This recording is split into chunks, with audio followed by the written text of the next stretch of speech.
The CBS Radio Mystery Theater presents...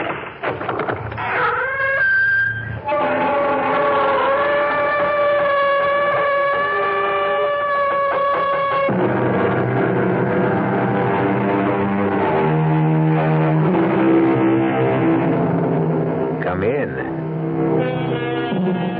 Welcome. I'm E.G. Marshall, bidding you welcome to the sound of suspense. Welcome to the fear you can hear. Welcome to the world of mystery. This is a tale of young love. The love of a charming young man for a charming young girl. It is also the story of a mother's love for her child.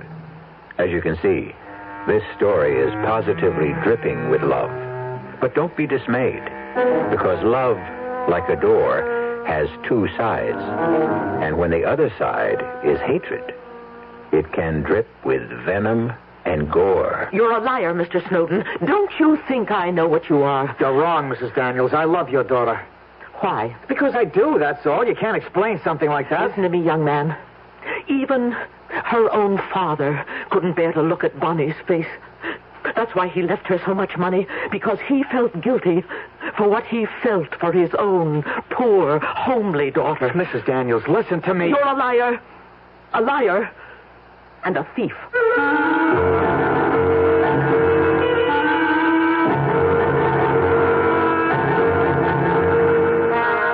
Our mystery drama, The Locked Room, was written especially for the Mystery Theater by Henry Slessor and stars Jack Grimes and Corinne Orr. It is sponsored in part by new sugar-free Diet 7-Up and by the Kellogg Company, makers of Kellogg's Special K cereal. I'll be back shortly with Act 1. Oh, somebody's been drinking my sugar-free Diet 7-Up, and it's all gone. Oh, actually, I saved a little. Oh, a bear! Hiya, Goldie. What's brewing? That's Miss Goldilocks to you. Oh, come on, kid. You mean you don't remember me? The cottage, the 3 chairs, the porridge? Baby bear! In the fur. Been a long time, Goldie. But baby bear... Just call me BB. You drank all the sugar-free Diet 7-Up, and I have to conduct another diet drink taste test today. Well, yeah, I saw the sign on the door, a professional taste tester, huh? But how can I conduct my taste test now? Why bother? I tried those other diet drinks, too. You'll notice there's still plenty of them around. Why not ask me? Well, okay, BB. Tell me, why did you drink all the sugar-free Diet 7-Up? I like the taste. Light, fresh, natural. Sugar-free Diet 7-Up is definitely unbearably delicious. Mm-hmm. I don't know, but it's always something, isn't it? You just about get over paying for the holidays, and April 15th is staring you in the face again. Well, Don was griping about doing her taxes. What else is new? And I remembered hearing that CIT has an income tax service. So I said, look, honey, unless you enjoy torturing yourself, why don't you let CIT do our taxes? Well, I guess I caught him at a weak moment, because that's just what he did. You know, he came home all smiles, said they were fast, computerized, had a $5 minimum charge, and saved him a lot of time and aggravation. And if he needed extra cash, he could have applied for a unilone right there at CIT. Don said the CIT man was so nice, it was almost a pleasure doing the taxes. Almost. CIT makes money happen. We really do. And they make doing taxes almost a pleasure.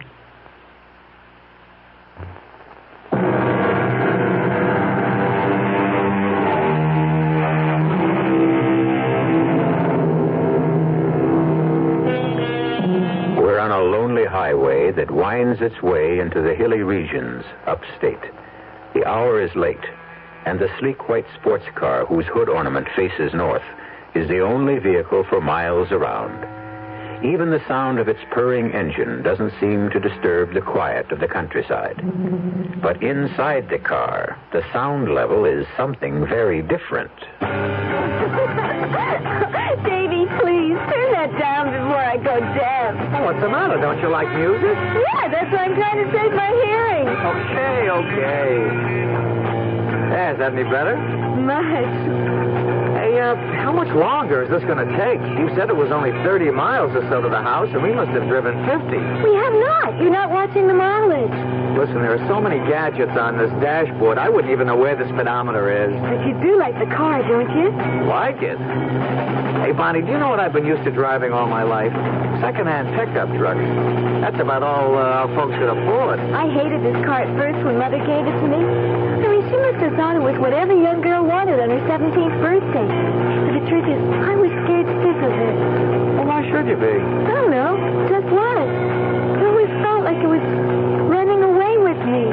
Ah, but now you're running away with it and me. Oh, don't put it that way. I don't feel we're running away, baby. Oh, of course not, kid. That it was just a figure of speech. Baby, look! We're almost there. Oh, there's the old red barn I told you about. Hey, great. Do I make a right here? Yeah, a sharp right, and then straight up the hill until you come to the side.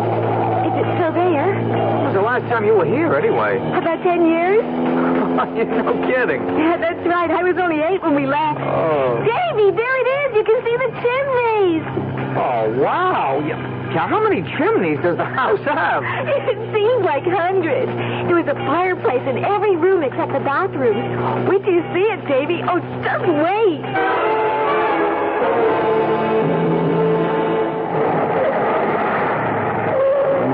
Well, there it is.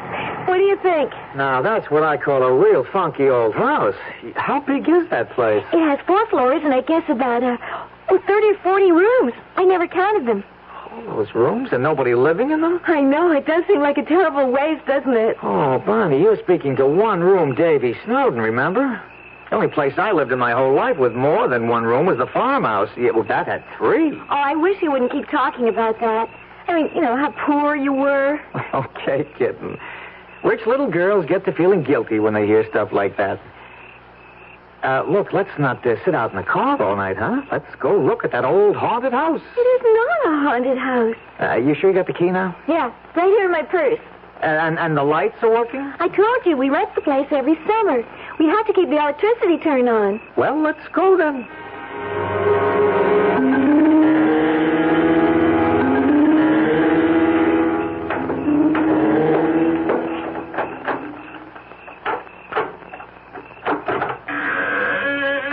There's a light switch right near the door. Yeah, here it is. There. Look at the size of this place. I know, it's a terrible old barn of a place. That's what my father called it. When he died, well, Mother just thought it was foolish, the 2 of us living here all by ourselves. Looks kind of run down. I'm afraid it is. But the foundation is still solid. Plenty of furniture. Hey, come on, show me the rest of the house, huh? What would you like to see first? Well, upstairs. That's where the bedrooms are, right? Yes. Well, that's the first thing we have to do. Decide which bedroom we want. Oh, Davy. Do you love me, Bonnie? Oh, you know I do. Say it. I love you. Say, I love you, Davy. I love you, Davy. Well, in that case, let's pick out the bedroom. How many choices do we have? At least 10.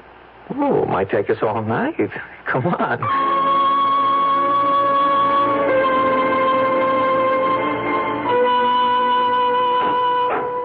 No, I don't like the look of that one. It's too gloomy. That was my mother's room. You mean your folks had their own room? That's right. Well, maybe that's how they do things when you're rich. But me, I'm just a country boy. Now, let's see about this door. Hey, this one's stuck. No, it's locked. It's always been locked. What for? I don't know. Well, what's behind it? Another bedroom? Honestly, I don't have the faintest idea. It's been locked ever since I can remember. Daddy once told me never to go near this room. Once I remember my mother talking about it, sort of nervously. Oh, that sounds very mysterious. What do you say we break it in, huh? Oh, Davy, no, we can't do that. Well, gee, aren't you curious? Maybe it's full of hanging women, like in Bluebeard's castle. Or maybe that's where the family jewels are hidden. Oh, let's leave it alone, Davy. I was always scared of that door. Yeah, but what's it locked for? Seems to me when a door is locked, that means there's something pretty interesting behind it. Stands to reason, right? Well, I'm sure it's just some old storeroom or something. Bonnie, listen, there could be something valuable in there, something worth money. And since the house is yours, I mean, this is your house, isn't it? Your father left it to you, didn't he? Yes. Well, if there's anything valuable in there, it belongs to you. Oh, Davy, all those promises not to talk about money. I'm not talking about your mother's money. I'm talking about what's yours, rightfully yours. But the house isn't really mine. Not yet. Not until I'm 21, and that's almost 4 years from now. Now, don't be technical. Oh, Davy. Okay, if that's how you feel about it. We got plenty of time anyway. Davy, remember what you said about the fire? It's getting late, Bonnie. Don't you think we should be in bed? Couldn't we have a fire first, please? Sure. Anything you say. We want this night to be perfect, don't we?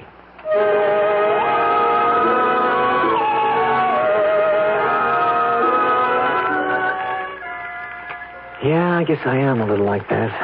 Boastful about my poor childhood. As if it's a badge of honor or something. We didn't light fires because they were cozy and romantic, only because they made us warm. They're not very warm at that. Locked rooms. Yeah, that's really something, a locked room. The only room in our place that had a lock on it was the outhouse, and even that didn't work. Hey, you asleep? Hey, kitten, wake up. It's time to go to bed. Come on, Bonnie, wake up. Hey, what's that? For Pete's sake, there's a car outside. Hey, Bonnie, wake up. There's somebody coming up. What? We got company. Oh, no. Well, who is it? Oh, Davy, it can't be. Yes. There's her car outside. You can see it through the window.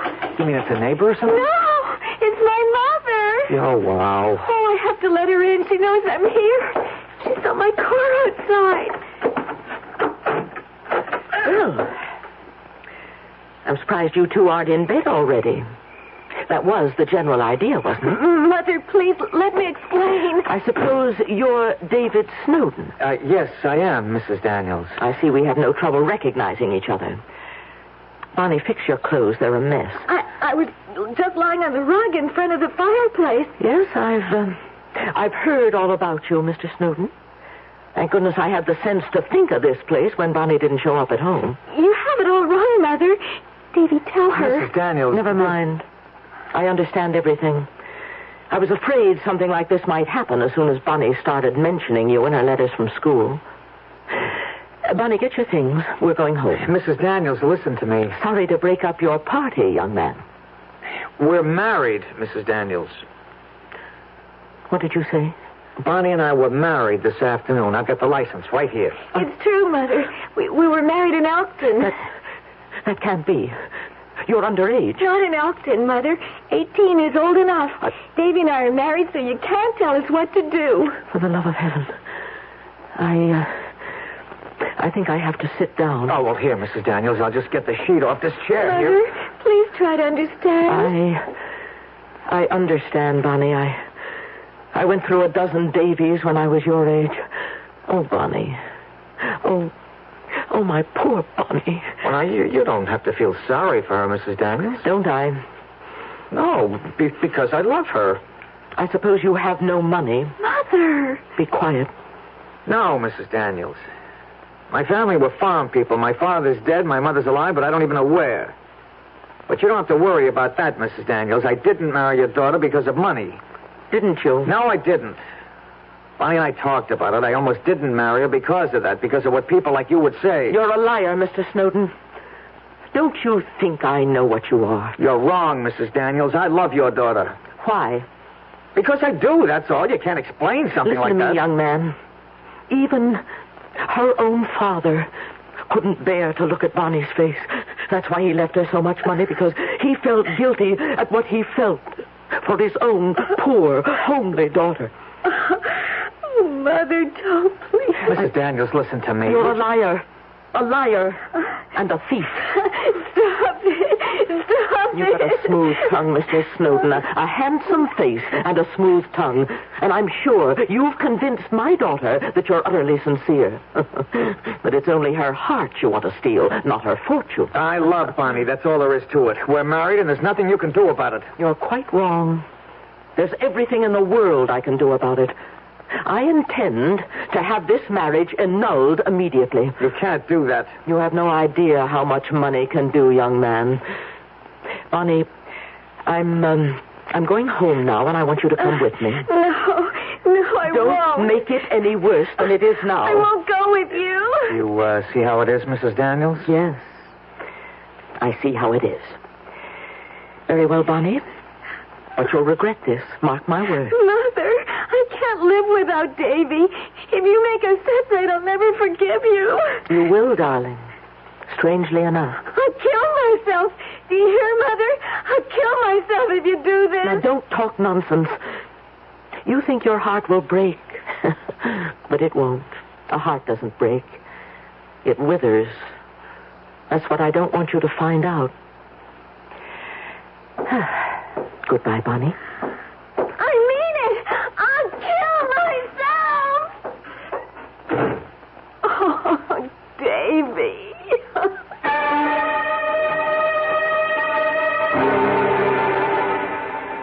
As Shakespeare informed us, the course of true love never did go smooth. And perhaps the same applies to the course of untrue love. But let's not judge the sincerity of young Davy Snowden just yet. Let's wait and see what happens next to the newlyweds when we return shortly with Act Two. And now, another story of the ball and chain, as Kellogg's Special K presents The Library. Welcome to the public library. May I help you, sir? Yes, I'd like to check out Famous Laundromats of the World by Audrey Schnorbart. Sir, excuse me, but isn't that ball and chain you're wearing just like the ones they use in the Kellogg's Special K commercial? This ball and chain?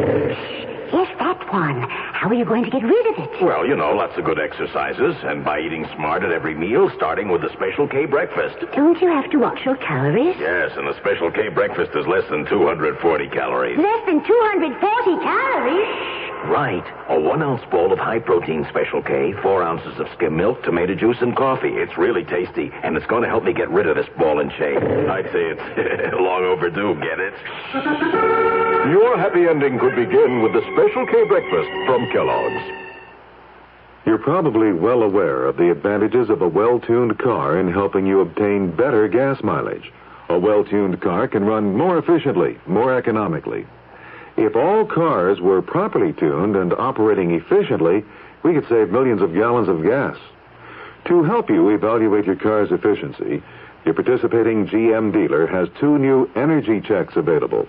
One is an economy checkup that includes an engine diagnosis along with several other inspections to see if your car is up to specs. The other is an economy tune-up to help give you a smooth-running engine that performs efficiently. Making the most out of the gasoline around is one of our country's basic challenges. It's important to you and to us at General Motors. That's why we're inviting everyone to come in now for a GM energy check at a Chevrolet, Pontiac, Oldsmobile, Buick, or Cadillac dealer. Get together with him and get more of a run for your money.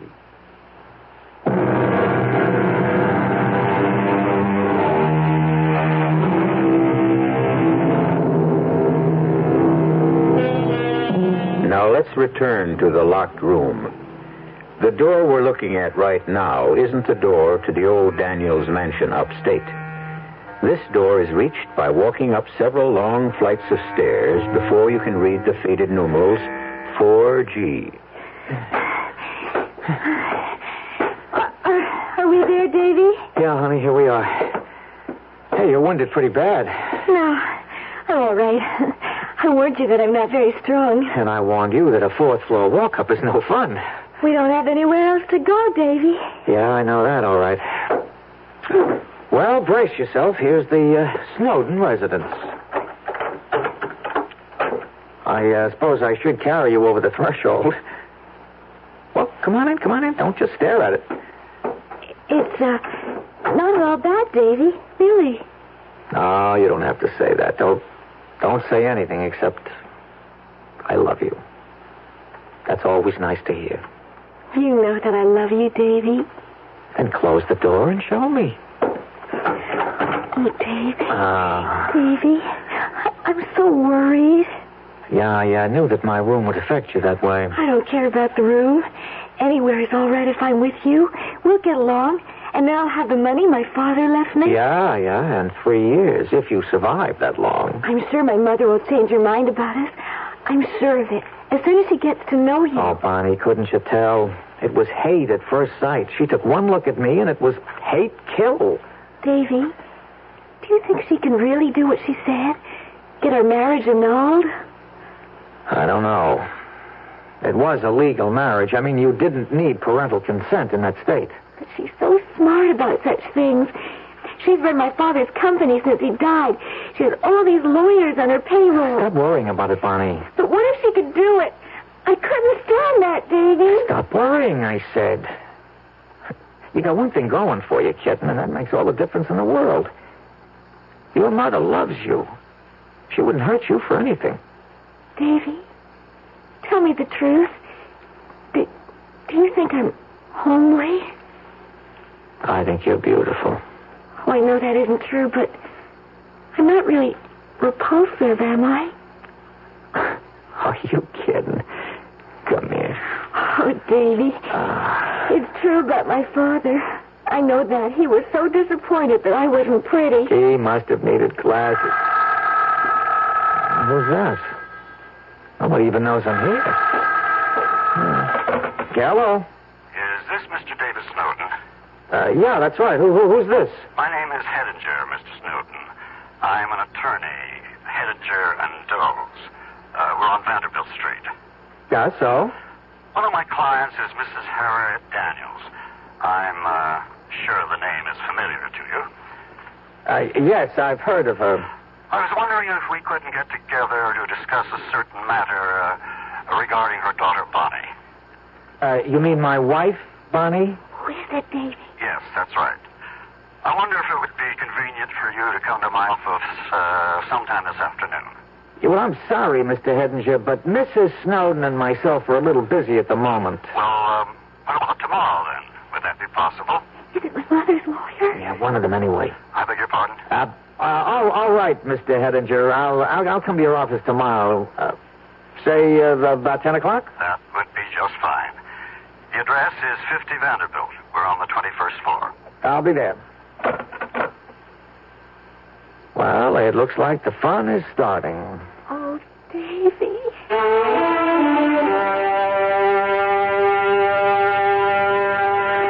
Please sit down, Mr. Snowden. I think you know the situation as well as I do. And you've probably anticipated my first question. Well, I'm not sure I have, unless it's, why don't I just go away and stop bothering her daughter? It's something like that. But it would be hardly sensible to expect you to do such a thing without incentive. Oh, now, wait a minute. Don't tell me I'm about to get an offer, a money offer. Nobody's talking about a bribe, I assure you. There's a practical reason for such an offer. Annulment proceedings, no matter how certain we are of success, cost money. Mrs. Daniels could actually realize quite a savings if you cooperated for some flat figure, say $5,000. Not unreasonable of her. Do me a favor, huh? You tell Mrs. Daniels that I wouldn't give up my marriage license for $1 million. I notice you specify $1 million. So long, Mr. Hedinger. Please sit down. Huh? That wasn't all I had to tell you. Okay. What else is there? We can sue for annulment on a few other bases. Such as what? Falsification of your marriage certificate, for instance. Falsification? What the heck are you talking about? Your age, for instance. You're not 24, Mr. Snowden. You happen to be 30. Well, what's so important about that, for Pete's sake? You gave your age as 24. Well, so what? Everybody knocks a few years off their age at some time or other. It's just business. Let's see. Your business is freight forwarding, isn't it? You work in a three-man company at a salary of $145 a week. Surely you didn't think it was necessary to dye your hair or anything like that for the sake of executive advancement. Look, Mr. Hedinger, first of all, I'm 29, not 30. I'm a few days premature, I suppose. You'll be 30 next week, won't you? Happy birthday, in case I don't see you. I just didn't want Bonnie to think I was too old for her. Don't make everything so difficult, Mr. Snowden, because you know how it's going to end. Mrs. Daniels is the most determined woman you've ever met in your life. She scares the pants off me, I can tell you. Oh, well, that's your problem. If she has to spend $1 million to get Bonnie out of your clutches, she'll do it. I'll guarantee you $10,000 if you'll sign an agreement. I'm sorry, Mr. Hedinger. No can do. You're a stupid boy. Do you know that? Sorry, I take that back. A stupid man. So long, Mr. Hedinger. Give my best to Bonnie's mother. And tell her we're both very happy. Oh,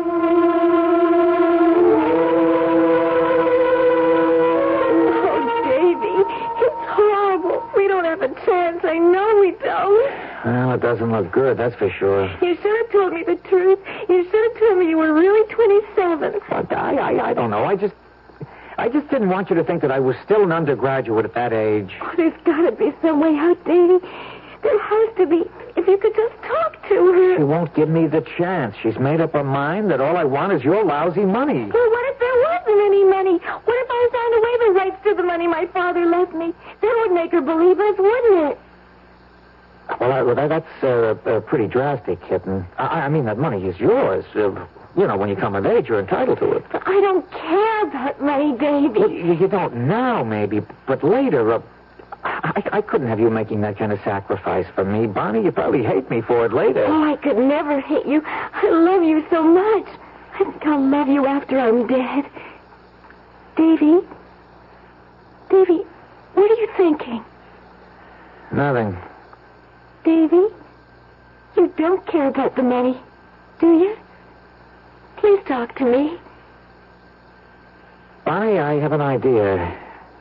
I have a very crazy, very good idea. About what? Well, I wouldn't blame you for not going through with it. I'd understand. But what is it? You remember what you said? What you told what you told your mother up at the house about your killing yourself? Yeah, I remember. Well, she didn't believe you, of course. What if your mother really thought you were serious about killing yourself? Wouldn't that make her change her mind in a hurry?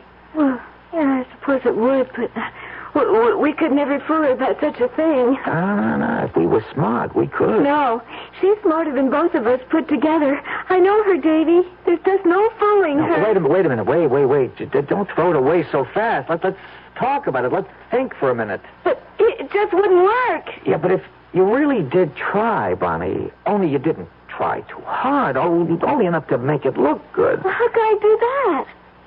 There's a couple of ways. Gas, for instance. We could fix up a phony gas suicide. Bonnie, don't look like that. I'm sorry. All right, forget it. Forget I ever said it. No, go on. It could be something like, sleeping pills. You've got sleeping pills, haven't you? Yeah, I have. What, you wouldn't have to take more than 2? I mean, maybe 3. Now, that won't hurt at all, and we'd make her think you took the whole bottle. Now, don't you see how easy that'd be? Yes, I suppose so. Oh, Davy, hold me, please. Oh, kitten, you could write your mother a letter. You could tell her what you were planning to do, but that I don't know about it, see? You could say you were going to swallow the whole bottle of pills. But you'll actually take just a few. Then when your mother shows up here... I'm so scared, Davy. I promise you nothing will happen except that your mother will know that you meant it, Bonnie. About loving me so much. You do love me, don't you? Yes, Davy. I do.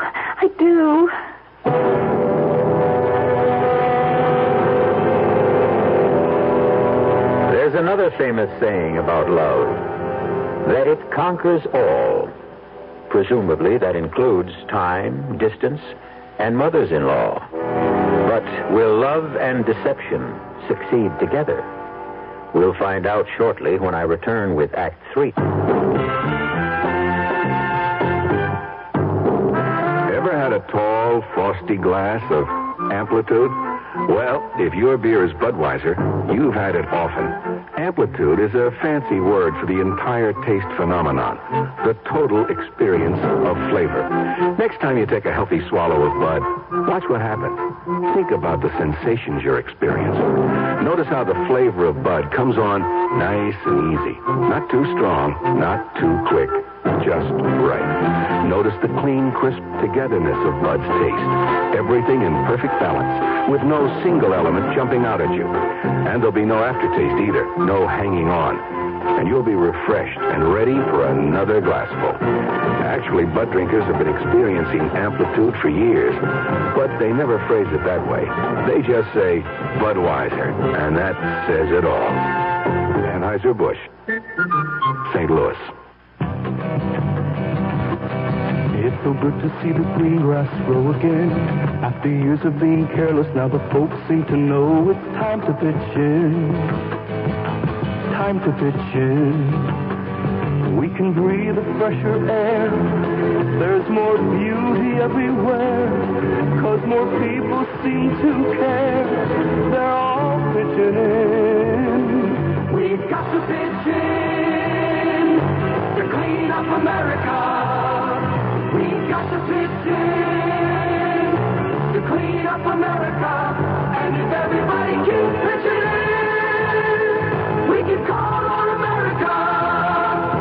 America the beautiful once again. Oh, yeah. How can you pitch in? Write United States Brewers Association, P.O. Box 2570, Washington, D.C.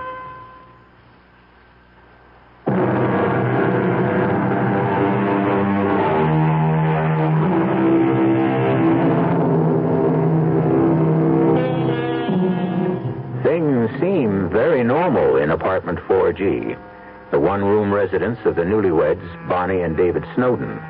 Music is playing on their transistor radio, a frozen dinner is thawing slowly, and Bonnie and David are hunched over the kitchen table composing a letter. The only thing that makes this domestic scene a bit bizarre is that they are collaborating on a suicide note. Dear Mother, I warned you what I would do if you tried to get our marriage annulled. Tonight, I'm going to take a whole bottle. Davy, do we have to have that music? Okay. I didn't know it was bothering you. I'm nervous enough as it is. Okay, I said. Dear Mother, I warned you what I would do if you tried to get our marriage annulled. Tonight, I'm going to take a whole bottle of sleeping pills. Oh, Davy, it just doesn't sound right. It's not so bad, Bonnie. Look, maybe you better put in something about me not knowing about it. I think that's important, that your mother realizes that I had no idea you were going to try to take your life. Well, maybe you better write it, Davy. I'm just no good at this sort of thing. Yeah, I guess you don't have much experience writing suicide notes.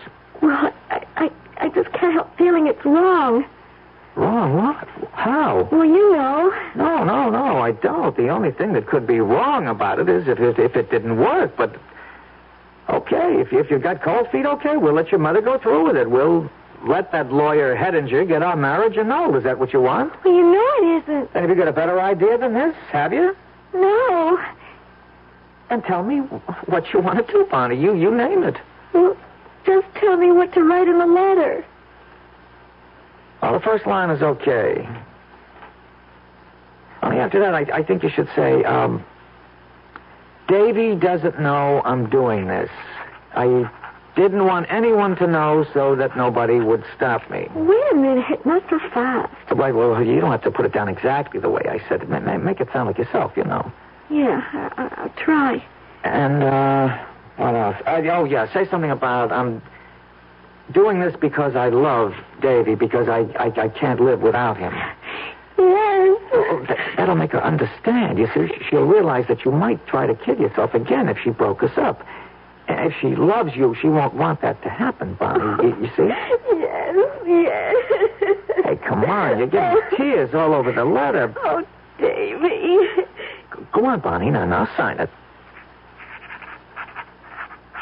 That's right. That's just perfect. Now, you got the envelope? Here. Okay, if I get it into the mail now, she'll have it tomorrow morning.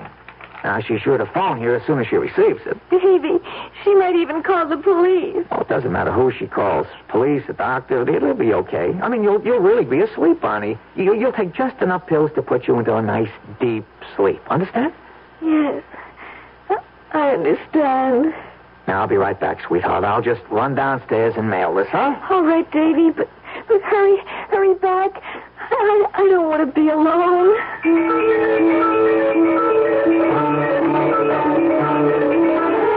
What time is it, Davy? 9:15. Do you think Mother got the letter this morning? Well, you never know with the post office these days. But it could happen. Even if the letter gets there, she might not be home. She might have left the house early. Doesn't matter, Bonnie. Sooner or later, she'll see it. Well, I just don't think it's going to work, Davy. There. That must be her. Do you think it is, really? There's no doubt about it. I don't know anybody who'd call me this early in the morning. Well, how about the people at your office? No. I'm away on a 2-week honeymoon, remember? They don't even know I'm in town. Well, Davy, shouldn't you answer it? No, kitten, no. Don't you understand? She's got to get worried enough to do something. And you've got something to do, too. You mean take those pills? That's right, Bonnie.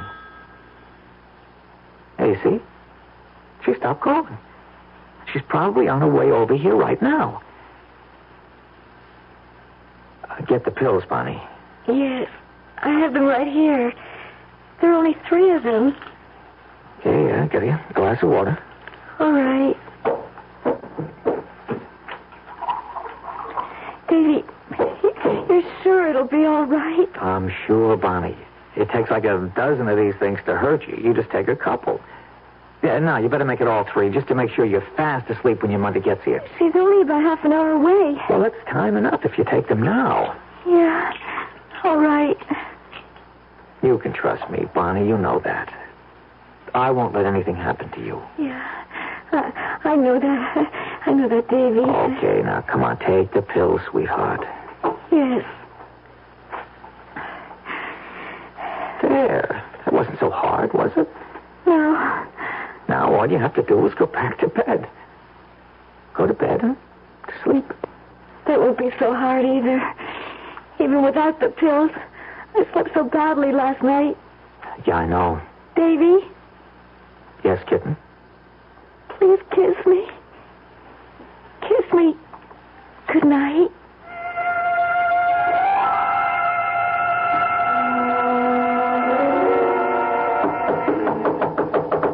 One second. Oh, Mrs. Daniels. Where is she? Where's Bonnie? Well, not to take it easy. She's sleeping. Is she all right? Well, what are you talking about? Of course she's all right. She's just asleep. She likes to sleep a little late in the morning, that's all. Bonnie? Bonnie? Hey, now, what do you think you're doing, Mrs. Daniels? Let her sleep, would you? She's had a bad night. Look at her color. Look at her. Can't you see this isn't normal? Well, she's always a little pale. So what? Bonnie, can you hear me? It's Mother. Oh, dear God. Hey, what's the matter with you? You idiot. Where were you? I phoned here about an hour ago. The phone just rang and rang. I was out. I went out to get the paper. I just got back a couple of minutes ago. Bonnie, darling, wake up. Wake up. Oh, why didn't I call somebody? Why didn't I call a doctor? A doctor? What for? Here. Read this. Well, what is it? Where's your telephone? Where is it? Good Lord, this letter is... We need a doctor, you idiot. Bonnie, maybe... Oh, no. Mrs. Daniels. She's dead.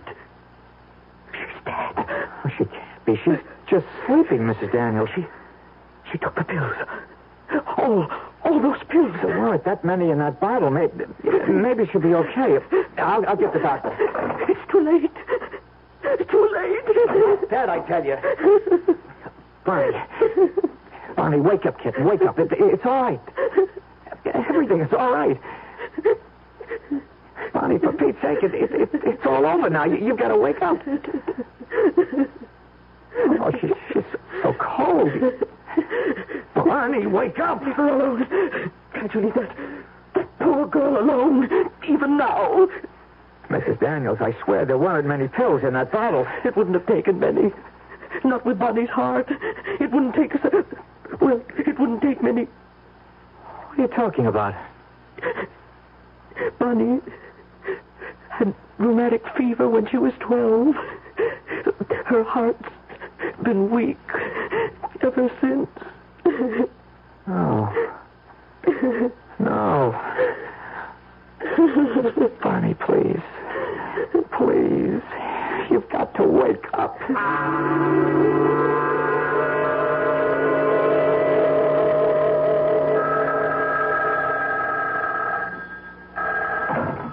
Hello? Mr. Snowden? Yes. Walter Hedinger. You, remember me, I trust?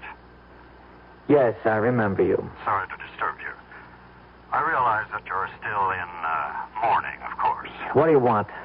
I was wondering if you might be able to attend a meeting at our offices at, 10:30 tomorrow. A meeting? What for? It concerns your wife's estate. What are you talking about? I've got nothing to do with my wife's estate, and you know it. Bonnie wasn't dead 2 weeks, and I got a letter from you telling me so. Well, there is still something that Mrs. Daniels wishes to discuss with you. Something, beyond the, shall I say, legality of the situation. Look, if Mrs. Daniels thinks she can make some kind of trouble for me... No. It's nothing of the kind. Don't try to kid me. She still blames me for Bonnie's death. She'd do anything she could to hurt me. I assure you, Mr. Snowden, it's to your advantage to attend the meeting tomorrow. My advantage? That's correct. Because I can promise you one thing. Mrs. Daniels wants to do the right thing.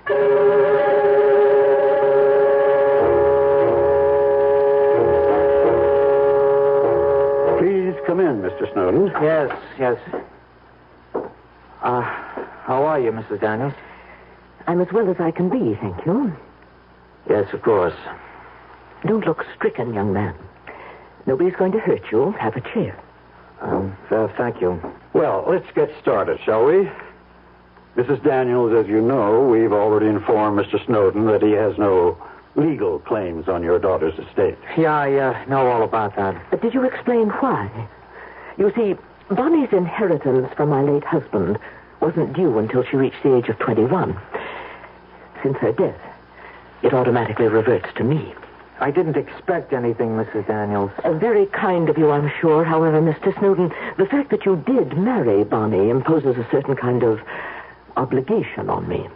Some kind of gesture regarding your welfare. I don't understand. Mr. Snowden, you seemed most impressed by that old house we own upstate. You recall the one I mean? Yes, of course. It was once valued at a great deal of money. And it's yours. What was that? I'm deeding you the property. It would have been Bonnie's in a few more years. I have no further use for it. You may have complete possession of the land, the house, and everything in it. Everything? You really mean everything? Of course. Mr. Hedinger will see to the formalities. Now, if you'll excuse me, I have to go. What? Gee, Mrs. Daniels, Please don't thank me. I can stand anything from you now except gratitude. Good day. Well, let's take care of the details. Mr. Hedinger, could I ask just one question? Yes? When Mrs. Daniels said I could have everything in that house, well, there are certain places, locked rooms and things like that. Am I entitled to all of the contents? You're entitled to every stick in the place, Mr. Snowden. In fact, Mrs. Daniels left you this full set of keys.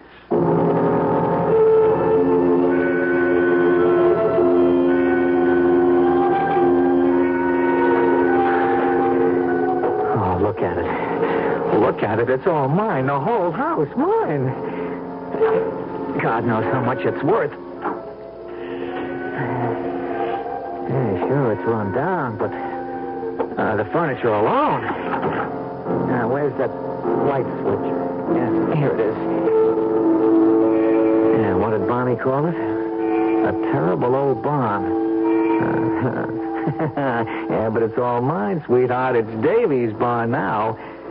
Maybe it's not $1 million, but it's something. Where are the rest of those keys? A dozen keys, but one of them must open that door. Yeah, one of them will do it, so let's just get going, Davy boy. That was really something, her giving me this house. Noblesse oblige, I guess. I gotta give the lady credit. She's got class. Let's see. It wasn't this floor. No, it was the next. There's gotta be a very good reason for locking up a room. There's gotta be something very valuable inside. Yeah, that's the door. That's the one. Okay, now to find the key. No, not that one. This is... it's obviously too small. How about this one? Oh, that didn't do it. This one's too big. No, not yet. I hope it's here. The lawyer said they were all here. I'll try this one. Well, it slipped in all right, but will it turn? Wait a minute. It's stuck, but I think it's going to do it. I think it's going to work. That did it. That did it. The lock's open. All I got to do is open the door.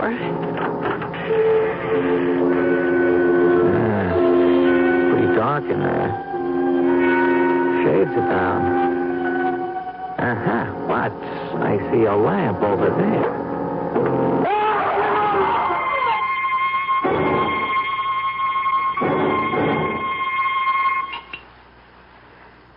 Some more sherry, Walter? No, thank you, Mrs. Daniels. Stop looking so grim, Walter. Sit back and relax. Mrs. Daniels, I can't help but worry about what happened. Worry? About that scoundrel? You know what I mean.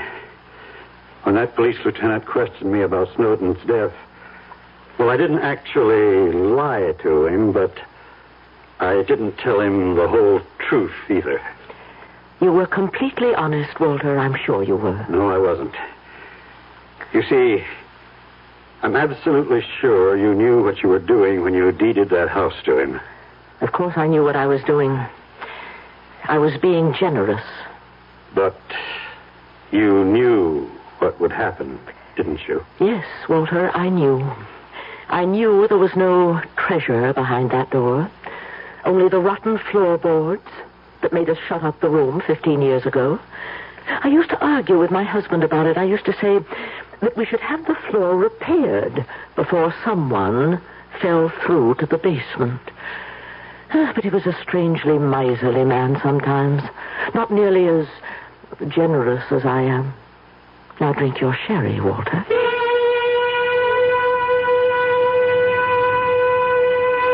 Well, what can you say about an 18-year-old girl who dies? Or her 30-year-old lover, for that matter? Regretfully, this love story has ended with both the lovers gone, which ought to make it twice as popular as the movie. I'll be back shortly. Who knows how to help you solve your shopping problems? The Better Business Bureau knows. Wednesday, 10 o'clock. I'm back at the office working on the case when my secretary brings me the mail. Thanks, kid. The usual stuff. Then I see it. It's addressed to me, resident. Inside, a fake rabbit's foot. The pitch, a $2 donation or send back the rabbit's foot. My problem, what to do about it. I'll help you with good advice from the Better Business Bureau. Oh, yeah? Spill it. If you receive unordered merchandise in the mail, you are under no obligation to return it or pay for it. Thanks, pal. You're okay. Just another consumer tip from your Better Business Bureau.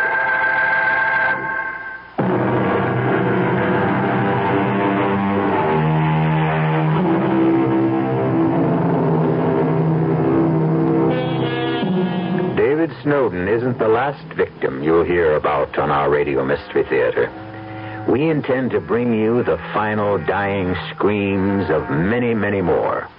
That's a specialty of radio, of course, which explains why we give all our actors scream tests. Our cast included Carmen Matthews, Corinne Orr, Jack Grimes, and Sidney Smith. The entire production was under the direction of Hyman Brown. And now, a preview of our next tale.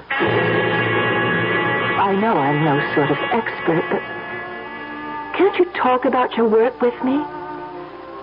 There's a reason for it, Lisa. There's a reason. Well, what? I told you, my nightmares, they're all visions in black and gray and slashes of red. Well, then if you won't talk about your paintings, why not tell me about your nightmares? You wouldn't enjoy hearing about them. Or rather, about it. It? I have only one nightmare. Just one. I have it virtually every night. Sometimes it follows me into the daylight. I can close my eyes, and there it is. For years, I've tried to destroy it by painting it. Not its details, just its colors. But the therapy hasn't worked. Radio Mystery Theater was sponsored in part by Anheuser-Busch Incorporated, brewers of Budweiser. This is E.G. Marshall inviting you to return to our Mystery Theater for another adventure in the macabre. Until next time, pleasant dreams.